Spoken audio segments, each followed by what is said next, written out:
Have you ever made a design in Cricut Design Space and then you go back sometime later and you want to know what font you used? And then you realize you welded the letters together and so you can't figure out the font. Let me show you how you can still find out what font it was. Now I want to see what font I used for the word whatever. So it's this layer here. You can see that.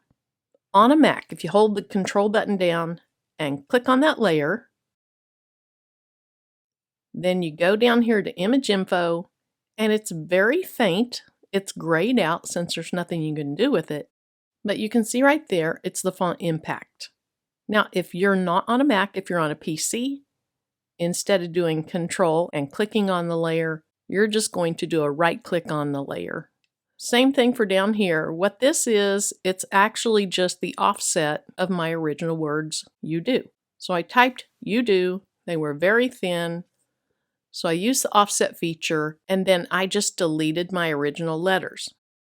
You cannot see what font it was. So again, I hold the Control down, click on the group offset, go down to Image Info, and I can see it's Gabriola.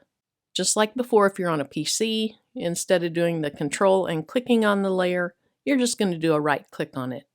So if you stumbled across my video because you were searching for this type of information, I hope this video helps.